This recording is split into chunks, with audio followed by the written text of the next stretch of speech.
noise!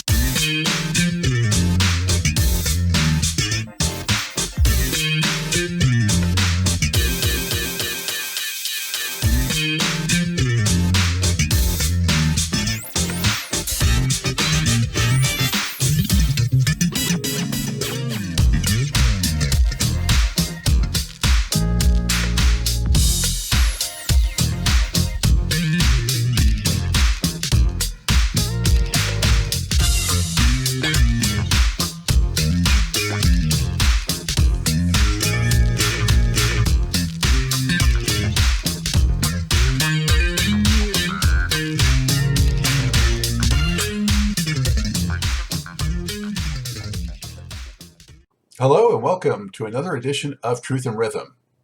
Brought to you by funkinstuff.net, this is the interview show that gets deep in the pocket with contemporary music's foremost masters of the groove.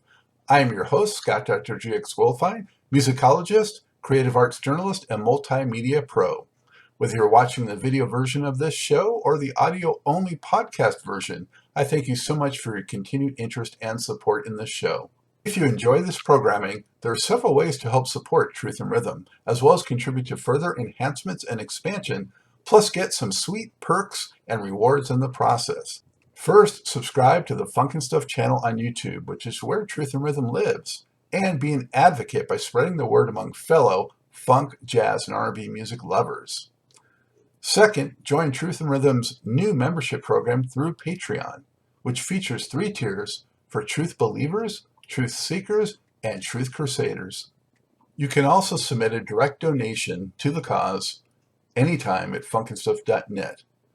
At that site, which is loaded with awesome content, you can also purchase the book Everything's on the One, The First Guide of Funk, shop for official Truth and Rhythm and Funkin' Stuff merchandise, and use the Amazon links for all of your online purchases, which allocates a percentage to this show. Sponsorship opportunities are available as well. Contact me directly at scottg@funkinstuff.net. For those of you who go the extra step in supporting the show, you have my heartfelt gratitude for allowing us to continue to shine the light on those special artists whose quest is to find truth in rhythm. I'm delighted to welcome to the Truth and Rhythm Mothership musicians Timmy Allen, Toby Johnson, and Rick Brennan, all of whom have been members of the popular 1980s R&B and dance music collective known as Change. Between 1980 and 1984, the group scored 5 straight top 40 U.S. R&B albums, from which 5 top 25 U.S. R&B singles charted. Those hits included A Lover's Holiday, Searching, Paradise, The Very Best in You, and Change of Heart, which was produced by Jimmy Jam and Terry Lewis.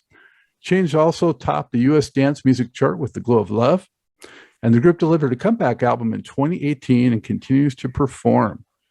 Gentlemen, thank you so much for joining me. How are you doing? What's up? Good, What's up, Scott? Hey, Scott.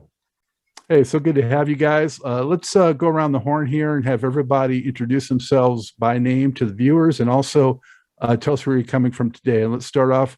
He's first on my screen with Rick. Yo, I'm Rick. I'm down here in Philly. I'm in the secret location, you dig? I'm in Philly. I'm close to downtown. I can walk to City Hall, so I'm not that far away from City Hall. I'm in Philly. That's where I'm at. That's it. Hi, I'm Toby Johnson, and I'm from Philly as well. I am the drummer for Change, and I'm in Winfield, near City Line Avenue. You don't know where that is. St. Joseph's College is right around the corner, so that's where I'm at. How you doing? I'm Timmy Allen. I'm the bass player for Change. I'm in North Philly. Very good. And Rick, your music specialty is what? The other guys said what they play. Well, I'm a lead vocalist, background vocalist. I play percussion. Try to play bass like Tim, but I'm not that good. You dig what I'm saying? I try to get it in. You know what I'm saying? I'm just that boy. That's it. Fit in where you need to. I like it. So, it's so cool to talk to you guys. I was a disc jockey, in the 1980s for, parties and clubs and all that. So I spun a lot of your tracks and kept the dance floor packed. And so I always appreciated that for sure. Yeah. Okay. The music was banging. It was hot. Yeah, no doubt. So how did y'all get into music? Why don't you tell me real quick, your stories on what drew you to music when you were young. And let's just go back the other way and start that off with Toby. Okay, well, I was young. My father was a musician. He played for artists like Sam Cooke, Dakota Stanton. You know, he's a jazz musician. And I watched him one day. I watched him play trombone. And I said, wow. Then, surprisingly, one day he went downstairs and he started playing drums. Fell in love instantaneously. Right there. So I picked up the sticks. And I believe that I was gifted because I've never taken lessons or anything. I was just able to do whatever I heard. I could just do it naturally. So I guess I was born with a natural gift. And from that point, I just went out and I started practicing. You know, I'm going to the woodshed like most cats. Then I started playing around in little clubs. Then I started playing professionally at the age of 18, 19. Me and Timmy, we went out with the group, believe it or not, the Platters. Believe it or not. A group that my parents listened to. Me and Timmy, I think that was my first professional engagement. Right, Tim? We were out with the Platters, right? Yep, that's right. And then so as time went on, I began to play around, and Timmy moved to New York. I'm playing in a local band section. I get a call from Timmy. Timmy calls me, bring your butt up to New York. I goes to New York. Next, you know, I'm on to the next level. I started playing professionally. I was Champagne King, the Force and D's, Change, just to name a few. That's what I've been doing ever since. And to present day, I still play. I just played with I don't know if you remember the group Black Ivory. I played with them last Saturday in Washington, D.C. So I'm still here, but I'm looking forward to getting Change back together. That's where my heart lies. That's where I'm at. That's where I'm from. That's Leroy Burgess was just on the show recently. So yeah. Yes. Sorry about that. Yes, I was with him. I was with him Sunday. Yes, that's correct. Nice. And we all were good friends. Rick's good friends with him. Timmy's good friends. So we all really good friends. We all traveled that setting for quite a few years. Mm-hmm. That's it. Let's get Timmy's full story, how he got going into music, and besides the collaborations with Toby. I've been trying to cut mine short because it's a long one. But I come from a musical family here in Philly. You know, my grandmother, she had 8 girls and 2 boys. So them girls, they played music every day and all night long. So I guess it gravitated to me that, you know, that music thing. And just, God's gift, like Toby said. But I started playing bass with a few groups here in Philly. And from there, I got better at it. And then it took me to the next level, like Toby said. And I went to New York City. Well, actually, let me tell you, I was playing with the Platters. And then we went to a tour in the Bahamas. And I met a group there that opened up for the Platters named Kinky Fox. And Johnny Kemp, the singer Johnny Kemp, was in that group. And they loved my playing. So I retired the Platters while they're in the Bahamas and went and played with Kinky Fox. So I spent time there. And then for some reason, they couldn't allow an American bass player to play. So I came back home. Then they went to New York City. And then the Bahamian bass player left the group. And then they called me. And that's how I got my introduction to New York City and to the music scene there. And from there on, by playing in a club there by one of my best friends, we all got noticed by this one particular club called The Cellar in New York City. And that's where I started playing on people's different records and things like that. And then one guy asked me, Vincent Henry, that's in Change, asked me to come to Change and see if I could play. So that's how it all started with Change for me. Who were some of your bass heroes?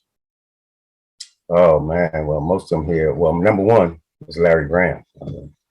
Larry Graham made the bass very interesting to play, with the popping and all that. So bass became fun and just a bunch of notes. He was able to have fun with it. So I say Larry Graham and, of course, James Jamerson, Motown bass player. He's one of my favorites. Those are my 2 favorites right there. And Toby, what about you in terms of musical heroes? Who are a couple? Oh, well, I have, as far as drummers, Dave Weckl, Peter Erskine. These are monster, Dennis Chambers, monster cats. And as far as music's concerned, Change. It's funny how that happened. One day I'm driving my car. Next thing you know, I hear Holiday. I said, who is this group? Never knowing that one day I would be playing. It was so weird because I would hear them on the radio. I said, man, this group is awesome. A year later, I'm in New York playing. Unbelievable. I'm in New York playing with him. So it's weird. It's the same thing with the Forest and D's. I'm driving here in Tears and Tender Love and all that. And it's like weird. You know, why couldn't I do it with Michael Jackson or somebody? Because every group that I heard, I wound up playing for them, right? So, but yeah, that's how that happened. I would hear the group on the radio, and next you know, somehow, miraculously, I would wind up there with them. And that's through Timmy. Timmy brought me to New York, and that's how that happened. You know, it's weird. Cool. It's one of my greatest roots. I know. Well, Yeah. Go ahead. I'm sorry. We'll go deeper into that, but thanks, Toby. I want to get Rick's story, how he got into music and also into vocalizing. My story. Oh man, when I was 12, my uncle brought me a bass guitar. And we were so poor at the time, I played bass and my brother Marty played guitar. And there was a guy on my block named Bruh who played the drums. So we put a band together called Bruh Ski and the Brothers of Soul, you dig? So me and my brother Marty was the Brothers of Soul, and Bruh played the drums. We was on the 1500 block of Hollywood Street, and he was the drummer, and we went around playing in bars and stuff. I was 12 years old. I had no business in a bar, but that was what was going on in North Philly. And then I went from that to wanting to play percussion. I heard Santana. And when I heard Santana, I just lost my mind. I had never heard anything like that. There was a guy who lived in North Philly who went to Lincoln High School. And at that time, you would hear WDAS radio, WHAT radio. So it was all black music. So I didn't know anything about Chicago or Led Zeppelin or that type of music. And this guy went to Lincoln High School, which, you know, had most of the kids at that time in the 70s were white kids, and he was black.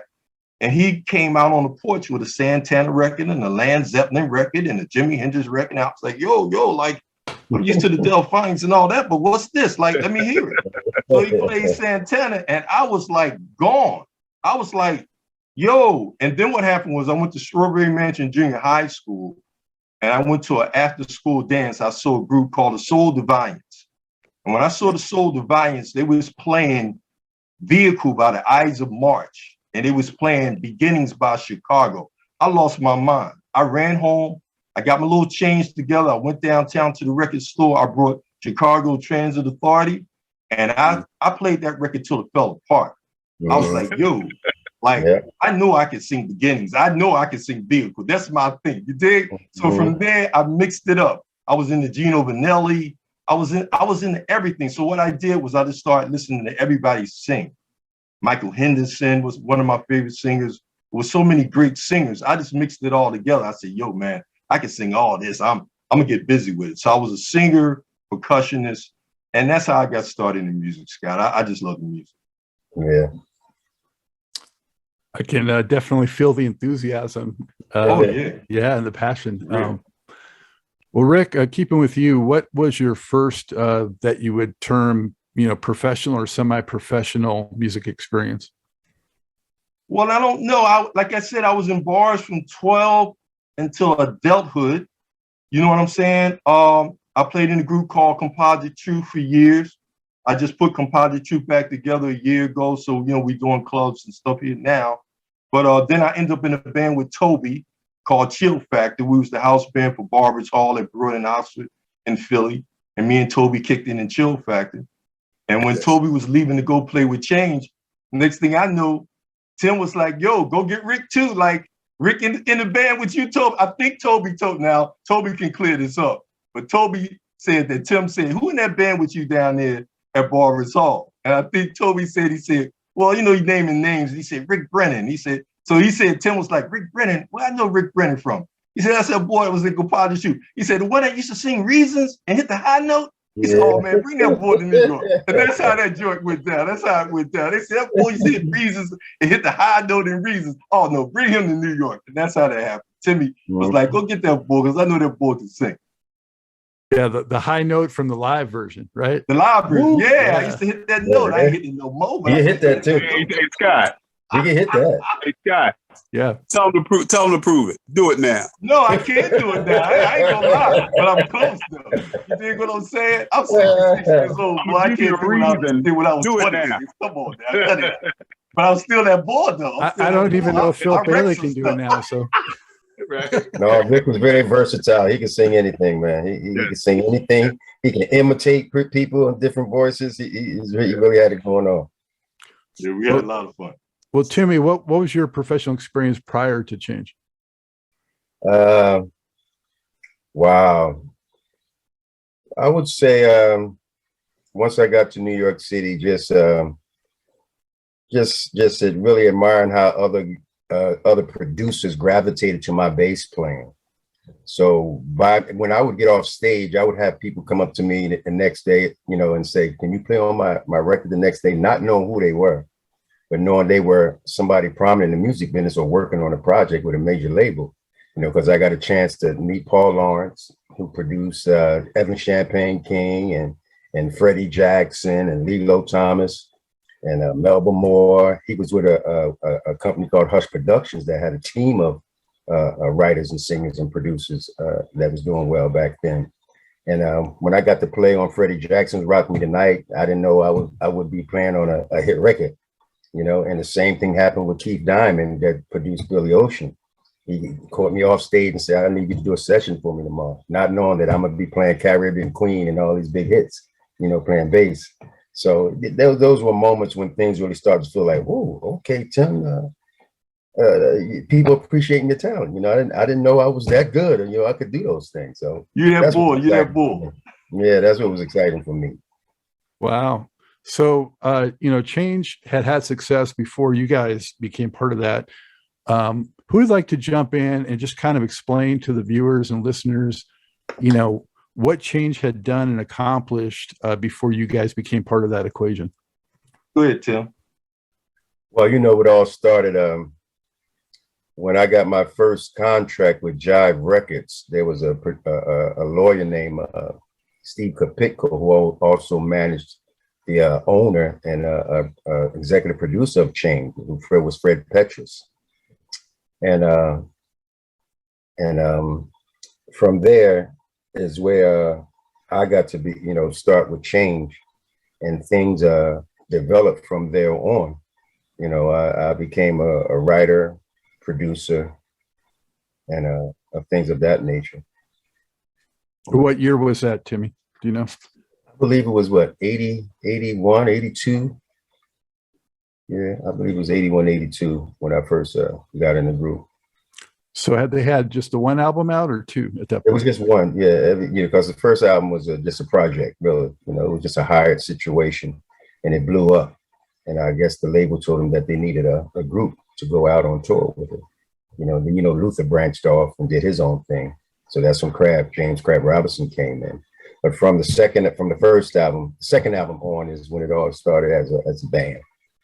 Yeah. So for those who don't know, Luther Vandross was part of Change at first. It was like a collective, basically Italy or Italian based, right? And then they used American vocalists, and Luther was part of that.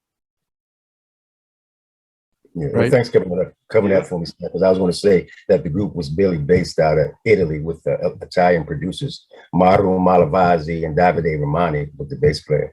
And they were the actual writers and producers of the Change projects, most of them. Yeah. So, and Toby, you said you had heard them and you had admired them, just hearing them on the radio. So when you were hearing that, was that just the first album, or was it two albums in, or whereabout was it in the process? Pretty sure it was maybe the first album, Searching, I think Law of Love.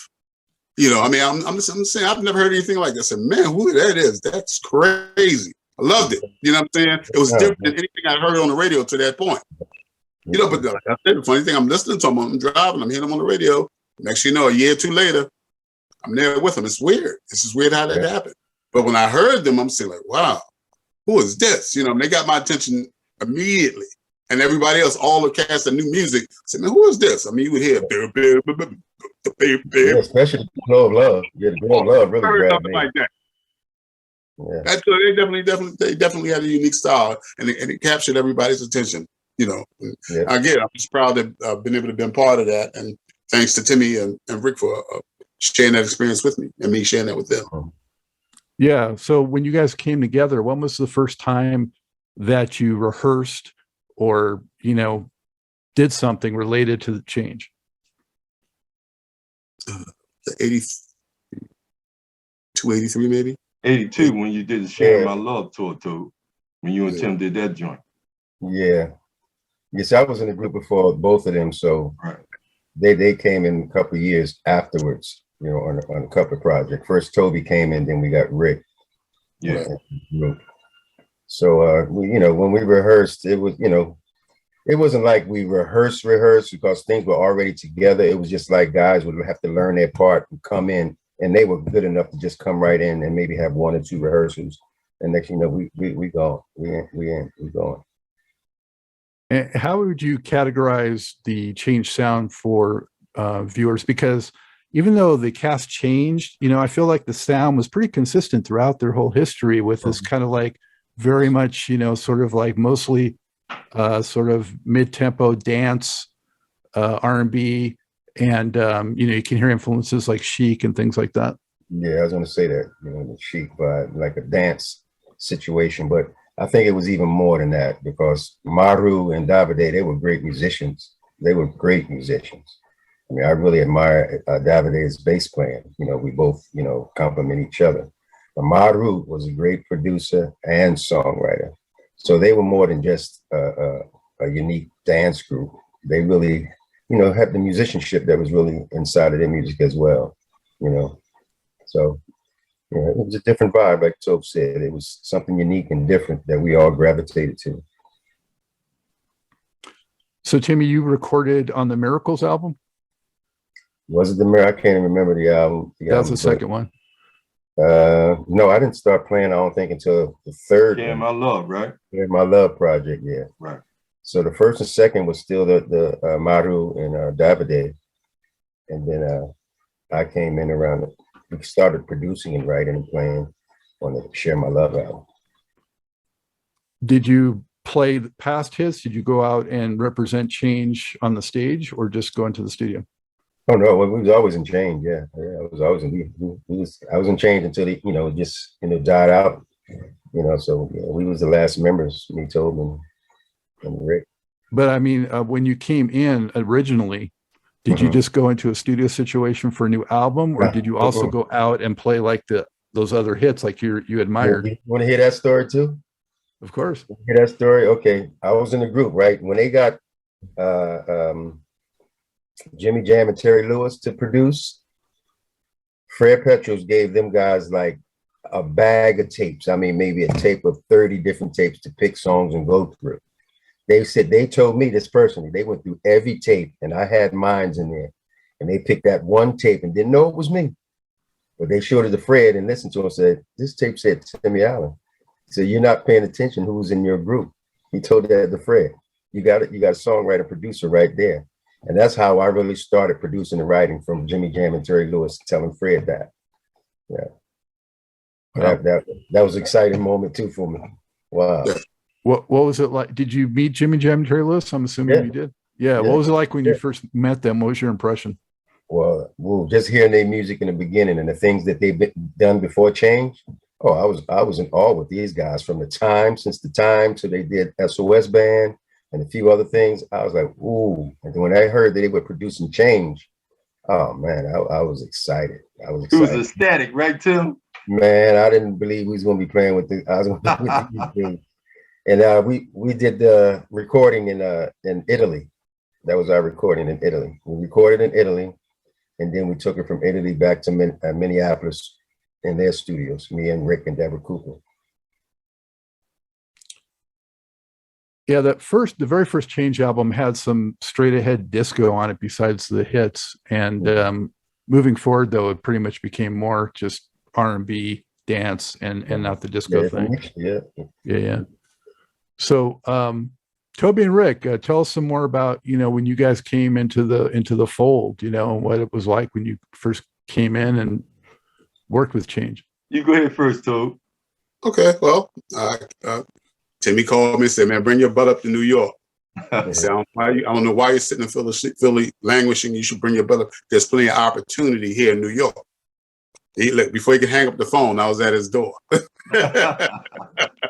didn't get a chance to hang up because I got it. I understood. I was watching him from afar, watching his accomplishments. So I said, okay, I mean, I was pretty good at what I did, and I pretty much I love Philadelphia to death, but I had kind of outgrown, you know, the music scene, and so I just want to go to the next level. I wanted to see if I could do better, and that's what I did. So I came in, and I heard the group. The group was outstanding. Fell in love with it right there. So I'm in. You didn't have to say no more. I was in.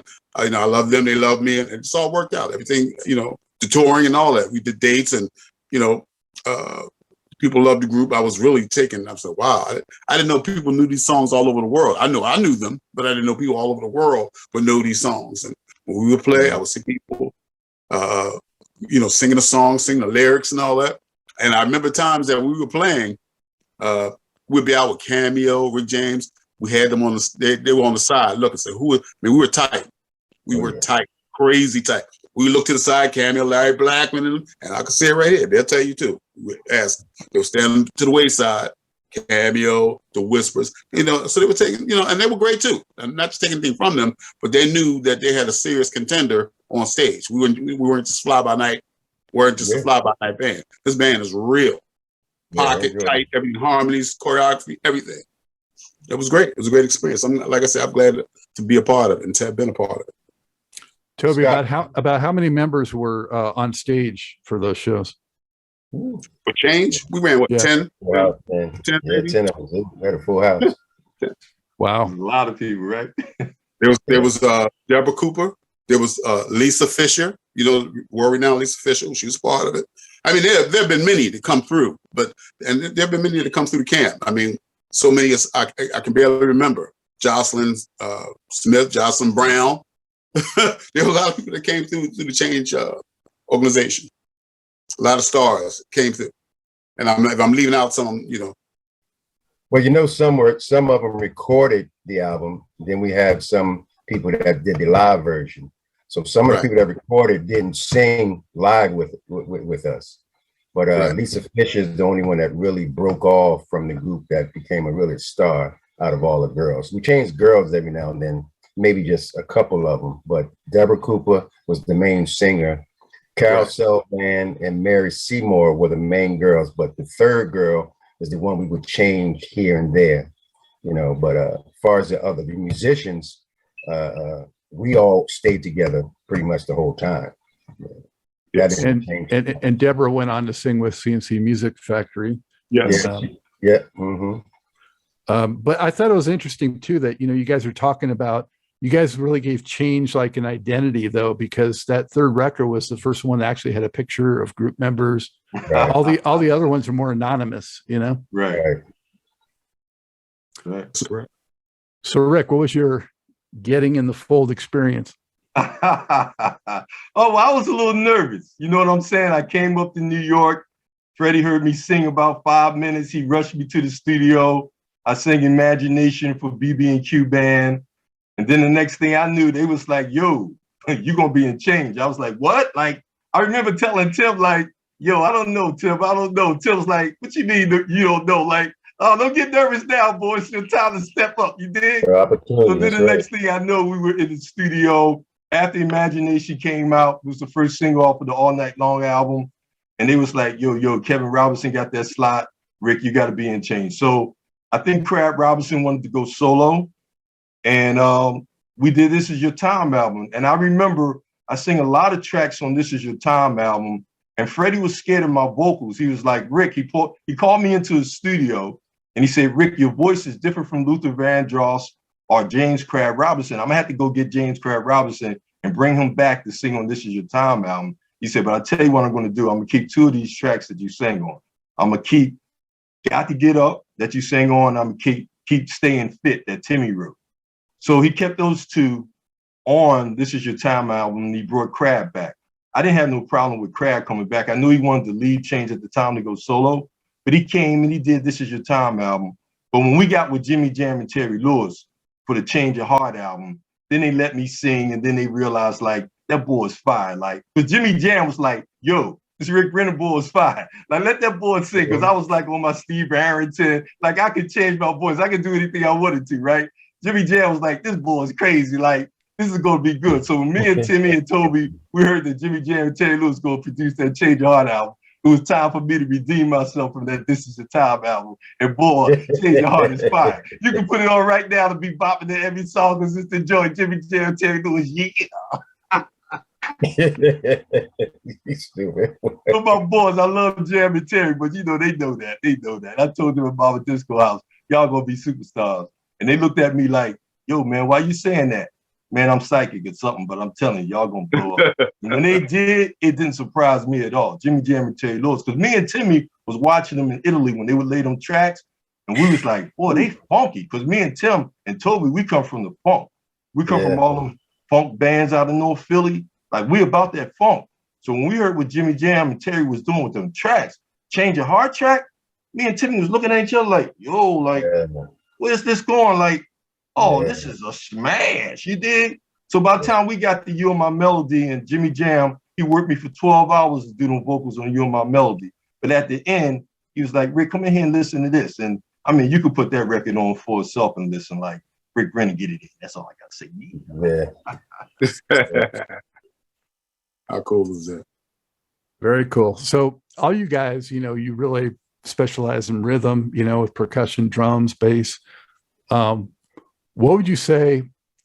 I'm going to ask Rick, what can you say to the people about how Timmy approaches bass and how Toby approaches drums?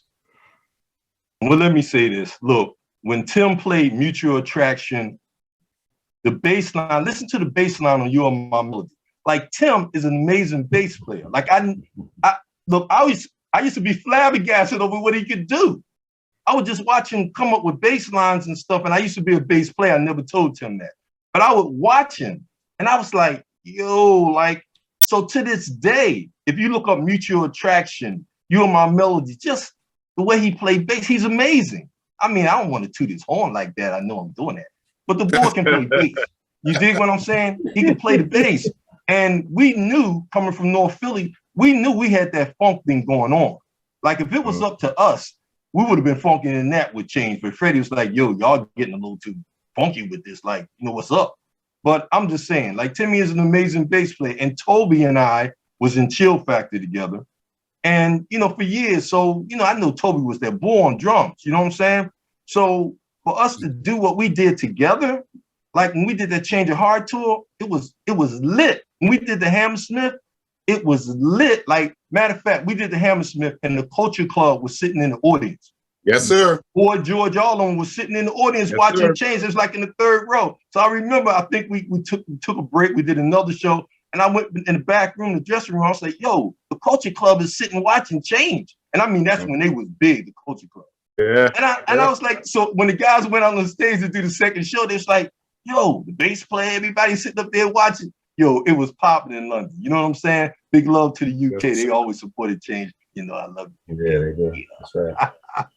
What was it the first time going overseas for all of you to be part of Change? No. Well, I went overseas in 83 when we did This Is Your Time out, right? And I know Tim had probably been there before. Yeah, we recorded there as well. You know, I've been quite a bit. I've been there quite a few times. So we was back and forth in Italy a whole lot. You know, like we go to Mama Disco's house. That was like our home base. That's right, yeah. She had a mansion and she had a recording studio in the living room or something like that. That's what Jam and Terry was doing the tracks. We had a ball. Go ahead, Tim. You know they the owners of the Nut Nelly? Oh, yeah, because I used to eat it all the time, Tim. Yeah. Scott, you ever heard of Nut Nelly? Steal bottles of chocolate and eat it with the cookies. Yeah, they the owners of that. They were the owners of that. I was amazed to see that. We rehearsed right in his living room, like they said. That's right. Big old studio. And I was in the corner with the chocolate and the cookies. They said, where Rick at? In the corner with the chocolate and the cookies. And Nut Nelly. We had a ball, Jack. Yeah. Yeah. Mama Disco, I'll never forget it. So, Tim, what can you say about Toby on drums and Rick on percussion and vocals? You know, Rick ain't saying it. Toby was the baddest drummer back then. For real. Toby always been the one of the best. Listen to that. I played with him already, so I knew once, you know, the drummer left and changed who to get. I was gonna get the baddest drummer in Philly, you know. And then, like he said, when I heard about Rick, I was like, oh, we need him, man. He plays percussion too. But actually, Rick came to play with a group before he got in Change called Flick. That we played the Flick together. We put together in New York City, and we used to, play around in, the local scene in New York.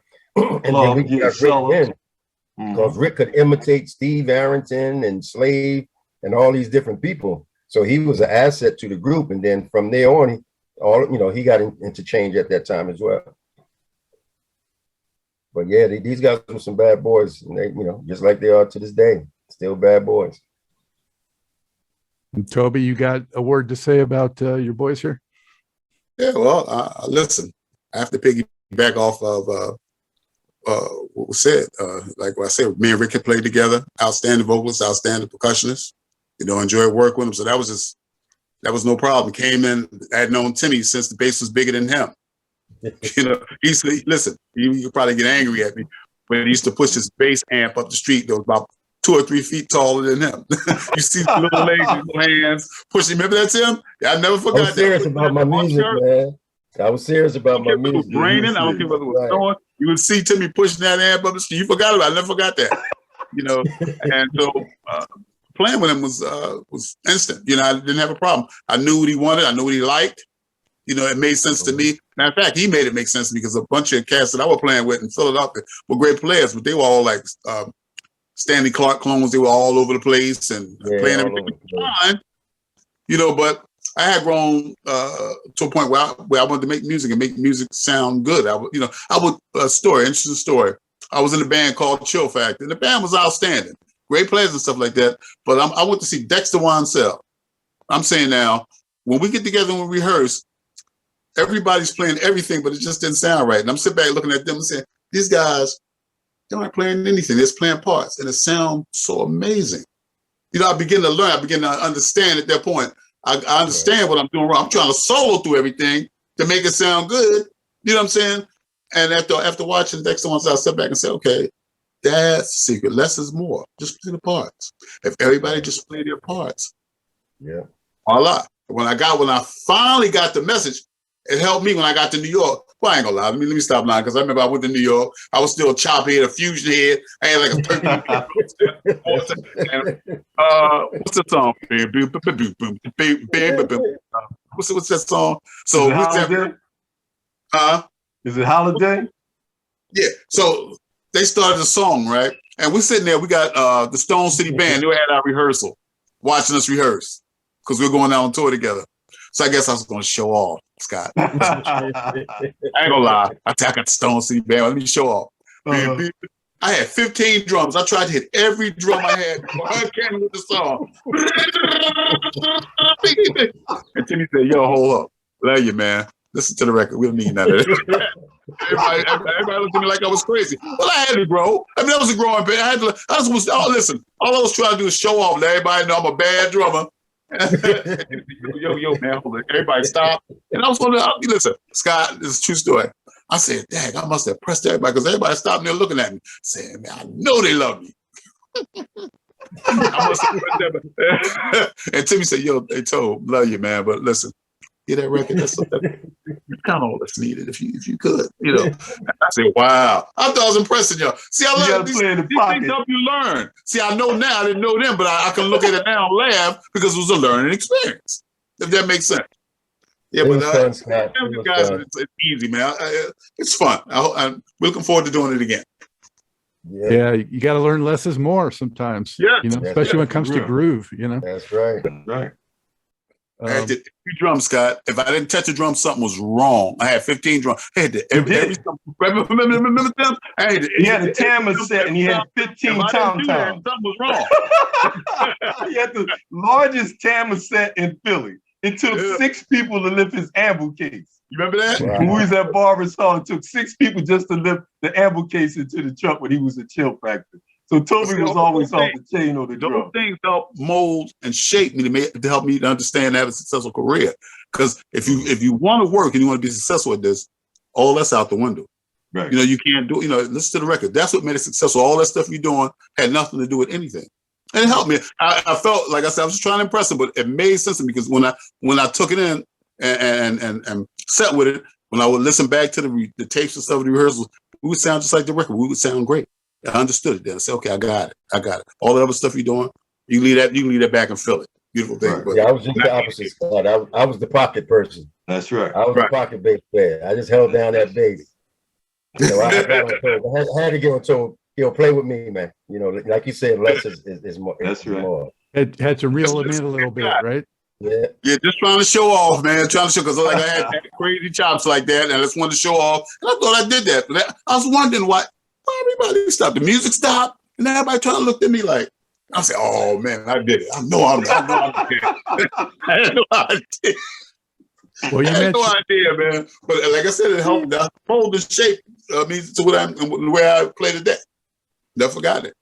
well, you mentioned Dennis Chambers before. To me, he's a guy, that is all that. He's got the pocket and he's got all the flash, Yeah. Yep. And those are some of the influence. That's why I thought I had to touch every drum, because after seeing him, I said, well, if he can do that, but he did it in the proper context.